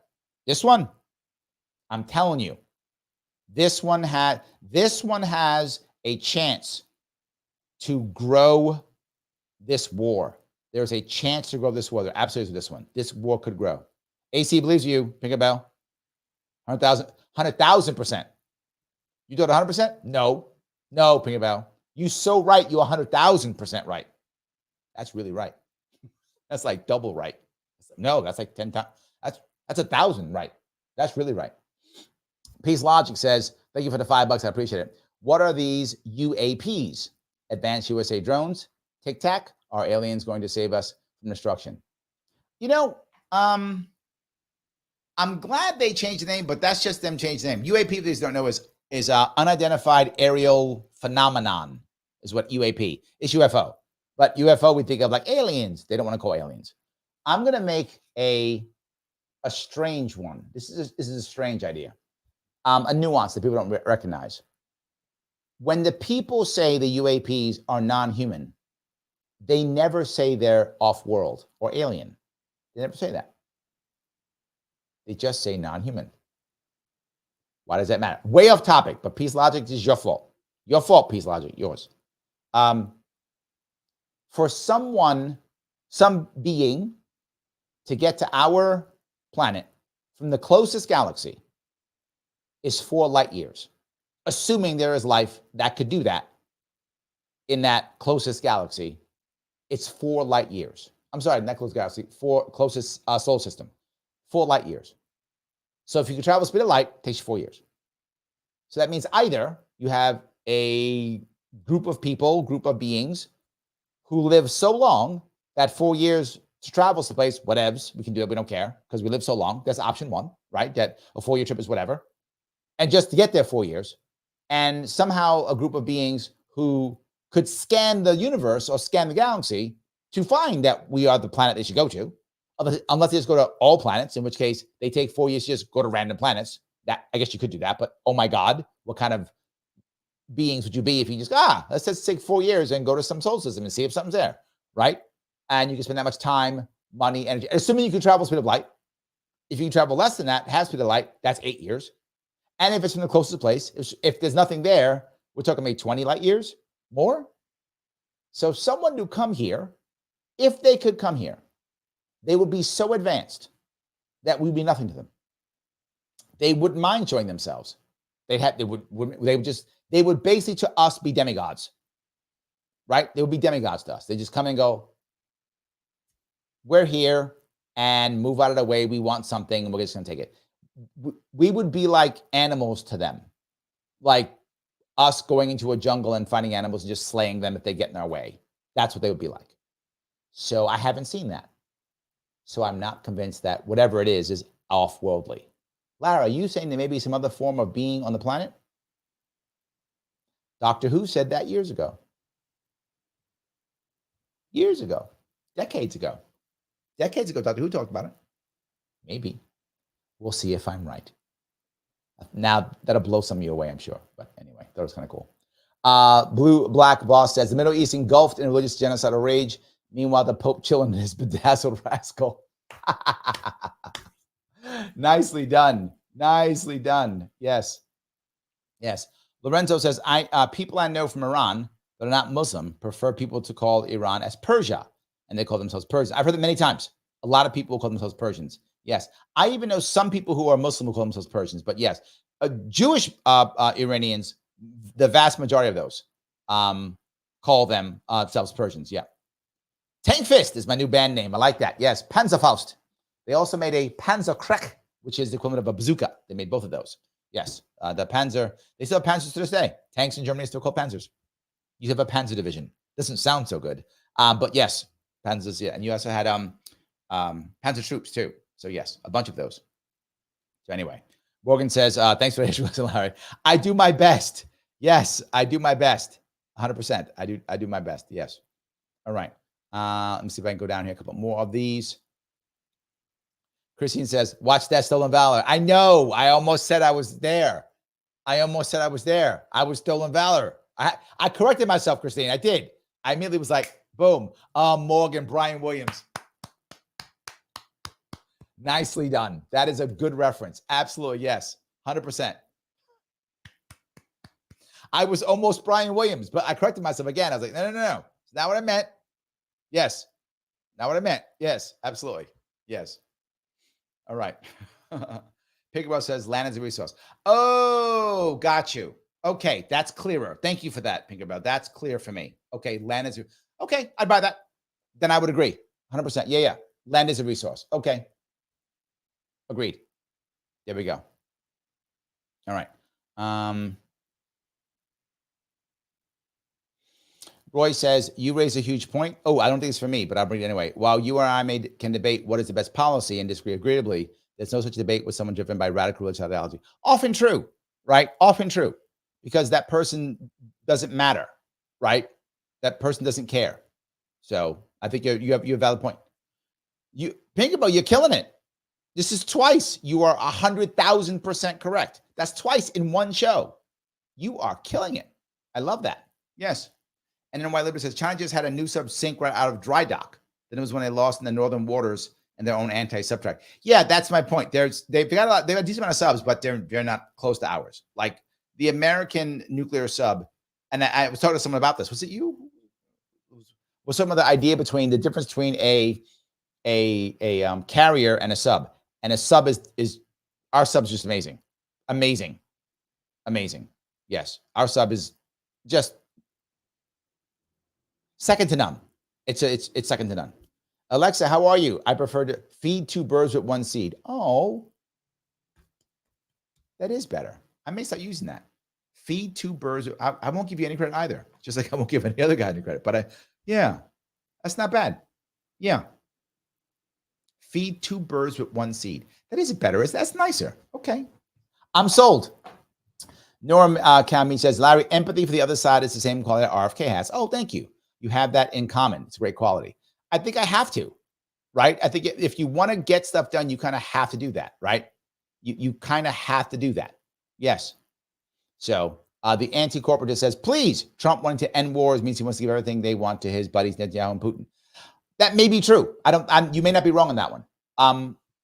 But to my point that I brought up earlier, I'd rather end the war. And I know it makes some people angry. That's why I often don't take sides, because people get mad and go, no, you can't. You can't let them do this or do that. I'm like, my biggest worry is that in a year or two from now, whatever's the time frame when it comes to Ukraine, is that there'll be 400,000 dead or whatever horrible number who knows? No one knows the number right now, but it's hundreds of thousands, whatever that number is. Sake of argument, 400,000 dead, 800,000 wounded, whatever the number is. And there's no change. And Putin gets what he wants anyway. That's my biggest worry, AC. And I'd rather just, fine, don't kill the people, take it. And then that sounds terrible. I know it does. I'm admitting it sounds terrible. But I'm looking at this in a way that I can't see a way out. I don't see another answer, right? And if someone tells me, I'm happy to hear another answer. I absolutely am. I just don't see it. I don't see it at all. So, Peace Logic, $5. Thank you, my friend. Some think these UAPs are actually advanced U.S. tech, which means you already have understand free energy. Free energy equals peace.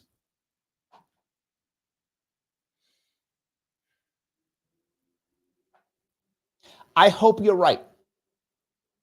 Because if we already have it, it will eventually come out, right? Somebody is going to talk the trash. Somebody is going to say it. It's going to come out. And when it comes out, we'll have peace. So it seems too good to be true is why I was, I don't believe it, because it seems too good to be true. So it probably is not true. So that's what I'm going to say. However, I hope you're right, because that will eventually come out. Somebody's going to come out. Someone's going to spill the beans, and then things will be better. So I hope you're right, but I have trouble believing that, right? I have trouble, believing that. So anyway, Daisy says, Doctor Who. It's true. Yes, it's true. Yes. Chaz, you said, I tend to agree. It's a very large planet. See that? Look at that. 100%. The anti-corporate blitzkrieg equals lightning warfare. That's correct. Yes, you do know some of your German words from World War II. Absolutely. That is one of the, yes, all the tanks are also known as Panzerkampfwagens, which means armored fighting vehicles. Yes, so they mean fighting vehicles, armored fighting vehicles.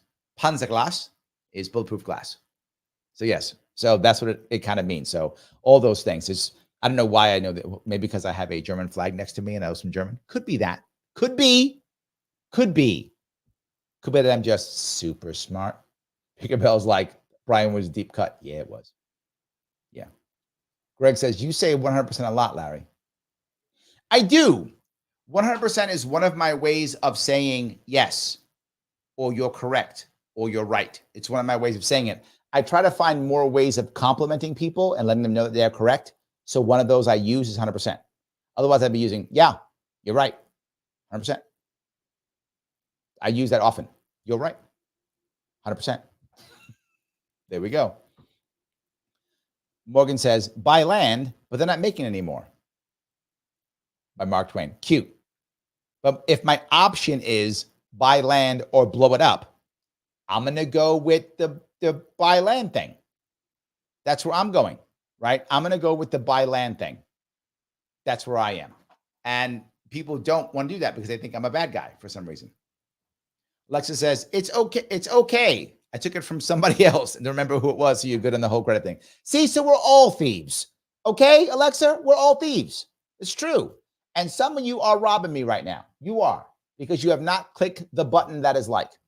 And if you don't click the like button and you like this, you are literally sticking me up with a gun in my gut and saying, give me your money. You are literally robbing me if you don't click the button that is like, if you like it. And if you're still watching it, it's because you like it. So click that button. Why are you looking at me? Click the button. Click the button. Good. If you can, please share it. If you're on Facebook or Twitter, retweet, repost, share, whatever the case may be. If you're not subscribed, why are you not subscribing? Why are you not following me? Come on. I'm doing this every goddamn night for you guys. Come on. Follow me. So I'm asking. Thank you for the super chat, guys. I really appreciate it. Membership is good. If you want to become a member, please go to Larry Sharpe YouTube. Click that join button. $5 a month. You get all. So many people get from. I can't even explain how awesome being a member is. It's so good. And if I get enough members, I might have some members only cool stuff. It will not be a Diddy party. It will not be one, but it will be some cool stuff. No Diddy parties. It will not be a Diddy party. It will not be one. It will just be cool stuff we use. Okay. Muslim revert is trying to trigger us and saying, by the way, the other's flat. Pigmo says, German is a fun language. I would not call it fun. That's a word I would not use. There are many words I would use. Fun. Not one I would use. Not one I would use. I do appreciate that, though. Yes. Muslim says, you're popular with the ladies, Larry. I am. This is true. The ladies do love me. I should call myself LL Cool L. Why would I say that? Because if you don't know, LL Cool J, right, the famous rapper, he was called LL Cool J because LL Cool J stood for Ladies Love Cool James. That's what that stands for. Ladies love Cool James. So I can call myself LL Cool Larry. Ladies love Cool Larry. Absolutely. Yes. That's the piece. Yes, absolutely. Yes. Okay. So yes. Chrissy goes, no Greek offs. No, none.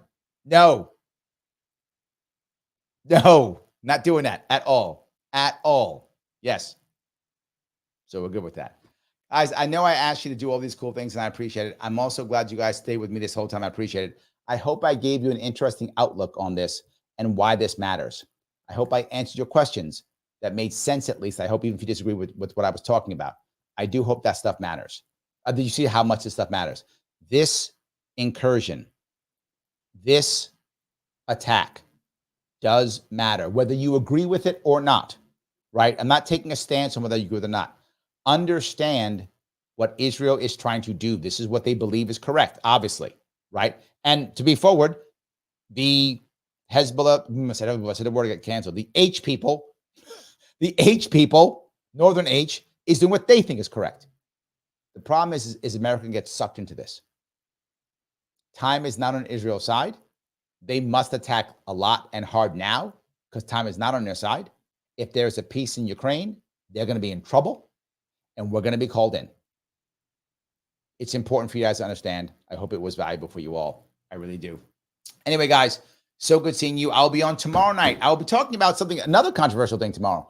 Tomorrow night, I'm going to have the amazing Martha Bueno on from Miami and our returning champion, Mike Voss, tomorrow on, talking about race in the 2024 election. That'll be spicy. That will be a spicy one tomorrow. So please join me 7 p.m. tomorrow. And please, as always, once this is over, keep the man happy, Mr. Rhythm, Al Gore. Rhythm, keep him happy and put that comment after this is over on whatever platform you're watching on. I will see you all very soon.